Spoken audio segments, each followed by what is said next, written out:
what are we doing today? Something to put the headers up in here. Had to pull the dipstick out and disconnect the clutch. Seems like it might be a little bit of a tight spot. No, sir. Give me a bolt, please. What happened to your arm? Arm wrestling with medic there. Being a little stupid, peeling my oats. Butter the onions. Got the brucitis flared up, so, you know, I'm not overly smart. As most people already know. You know.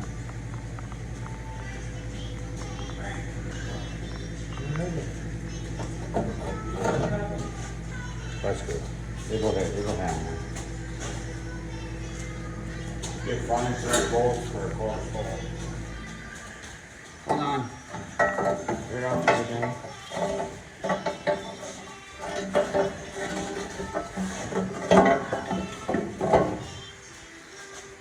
Sorry. Well, I don't think you'd really want to race with them like that. You'll appreciate I don't think that they're very straight, but they're working. They're working. Might have a little bit of a exhaust leak, but it'll work.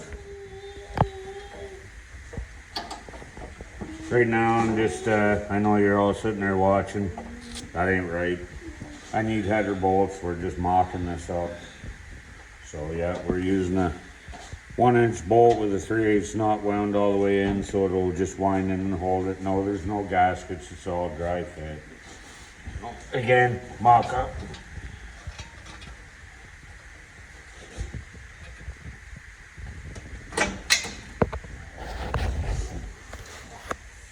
So anyways, while Braden's standing over on that side videoing, we got this side on with 2 bolts to hold in place. I am looking down here. I can put my G-bar back on and do the deal. Put my dipstick back in now. Yep, like I said before, No chance. there's bolts in here. Hold the manifold in place. We're gonna order up gaskets and, you know, where to go. There was one that managed to make it all around, you know. Stick with me here. I brought that thing. That's about 6 years old. Drops in there, you know. Nice to have these ones. Some of the ones have them one on each end over here, as you know, and these center ones are all one piece. And yeah, I tend to use these ones for actual manifolds. I don't know why, but they're just because maybe they got this tin on them. They last longer. You don't get the header leak all the time, like those paper junk that they have from Hedman or Hooker or Hook Him or whatever you want to call it. So this side's on. We're gonna go over and stick the other side on, and then we'll lift it up, put the starter back on. We'll see where we're at. I do believe I got to put a loop in the cross member, one on each side, so I can run it through. Not exactly sure what style of exhaust I'm gonna go with yet, but so, anywho, anyway. There's a bolt right on the firewall.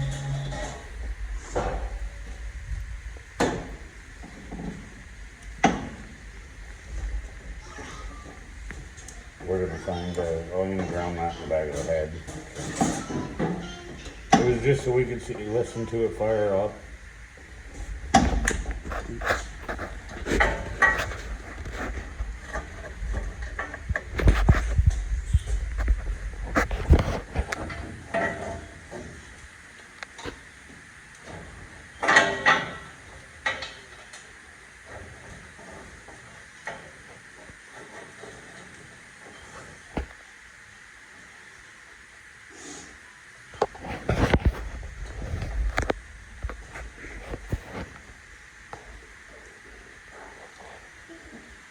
They show me all can be smarter than I am. My engine's been out of the car for 6 years and counting. You know, doesn't hurt the odd time to go ahead and current chasers through all your bolt holes while they're out. Makes it 100% easier to do when you put it in. Anyways, most people already know that and do it. If you don't have a thread chaser, you can take the take one of the bolts, I know this is a spark plug to human. If you don't have a thread chaser, take one of your bolts and just take your grinder and cut a straight line down. Just let the edge of the wheel go there and burn it in a bit here, so when you look at the end of it, kind of goes like that, just where your grinding wheel would be. Just cut it, go halfway down, right in. That way there, when that's turning in, it'll clean the threads out and allow it to fall in. You know what I mean? So that acts as a thread chase. Later on I may do a couple up there and show you what I mean, because you're probably lost. And we'll go from there. But anyways, got the headers on. We're gonna lift her up in the air here in a couple minutes. You know, I put some go-go juice in her last night, some anti-sneeze. And whatnot. I gotta put, like I said, the dipstick back in there. Call him Enos, you know. We'll put Enos back in the block, and we'll put the starter back on, put the clutch back up. I don't have power steering on this yet. I'm probably not going to use it. I just don't want the box hemorrhaging all over the floor, the fluid that's remaining in it.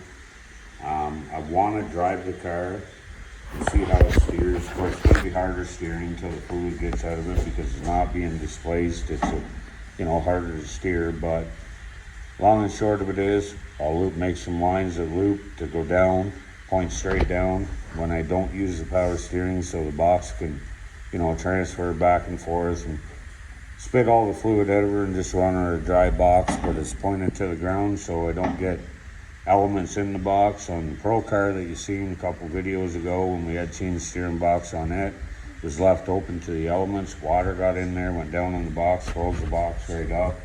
There's a quick steering box, so kind of damaged it. Don't want to do the same thing with this. I've got a steering quickener I might put in this off the other car, and I definitely got to get that original Chevelle wheel off this car. The thing breaks down and shoves fibers in your hand. Oh my God, it's like petting a fish or something with their scales all up, you know what I mean? Kind of like us guys when we grab them microfiber claws and want to jam in your hand, feel like you got about 40 grit sandpaper on your hand. Anyways, we'll take a bit of a pause here, and we'll get right back to you. So, up in the tree, Kissing. Come here. Well, oops. For all you naysayers up there that say it won't work, or whatever the case may be, always in doubt, whatnot. Well, Z-bar in, headers in. So I can see right now I'm going to be running a half filter on this. But anyways, we'll step back here. Take a look at the headers. We can probably cut the pipe in such a way I can bring them right under, but I don't want to hit my trailer. So my thoughts are, I think I drew on here. Cut that out and I can put it cut there. a half loop in this. Obviously I'm gonna weld this. But if I cut a half loop, then I can bang that all up into there and re-weld it so the arch is still there. I got the drop down because the angle's set where it's needed. But anyways, she might come right under, we don't know. I gotta measure what down, so I'll probably end up nosing it up on my trailer. And well, if you kind of notice the sudden jerk in the camera there, that's because Bean Can Bean there, he went around and cocked his head right off the header there. So, now you know what Mr. Donut is, isn't it? Yep. You ever hear of a Hertz Donut? Oh, No? Well, you did now. Hertz Donut. no. It's capital Thailand, bud. Oh! Yeah, we'll edit that part out later. No, probably not. Anyways, As I was gonna say, I wanna drive the car up on the trailer and see where the tail end of the trailer comes and how close to the frame. That'll depend on what I do here. I might just cut this all out and, where is it? Now this is the great big dramatization. And you're gonna laugh, but this is a 4-inch wall casing. So if I get Braden to come around here for a minute. Now obviously we don't need 4-inch, but humor me. If I was to take a 3-inch and put it up in there, weld the cross member in, one on each side, you get the loop so the pipes can come right through. That way it's all tucked up in, and this is the lowest part of it, you know what I mean? So it's all gonna be back with the frame. Again, that's a 4-inch, nope, 6-inch. So I cut it, the pipe will come right through here, obviously, weld both sides. Corvettes have it, old Caprices have a double hump, but this is a Chevelle. I'm not worried about putting it back proper. It's a race car, you know, so it will be done right. Don't ever kid yourself. I can hear, you know, a couple of you, oh, what a piece of junk, and oh my God, it's fucked, it's this, it's that, it's the other thing. Don't worry about it. It'll be proper. I assure you that. Because I don't take nothing to the track till I make sure it's as safe as possible. We're going to be out in that parking lot doing burnouts and Can't see it. It driving looks her up, white. dumping your clutch and everything else and trying to break it before I take it. Not, you know, overly hard, but I always try them out before I take them to the track. The track's not the spot for me to find out. I don't want to be the cause of anybody getting hurt. Irregardless, some of yous do, some of yous don't. I got to work Monday after the race, so, you know, and I don't want my family coming and visit me in the hospital, so we'll be safe. Anyways, we got the clutch hooked up while you were standing here. You didn't even realize it. We're gonna drill the starter back up in, hook it back up and whatnot. So I don't think you really want to see that. Anywho, header install done. That looks good. Everything's in place. You know, we got the proper bolts in the gaskets. We just slide it away and drop them in, bolt them up. You've all seen it. You've done it. We've all done it 100 times. You know. And I bought new spark plugs for it. Just want to show you. There's nothing left. These are the spark plugs that were in it when we fired it. So they're 41-933 AC Delcos. They're platinum plugs. Not meant for this setup. 95 up, you know, Vortec, whatnot. Good plugs for those. The coil that's in these old Chevys will not fire them. So we got the R44 TS's. R being a resistor type plug, 44 is the heat range, TS, tapered seat.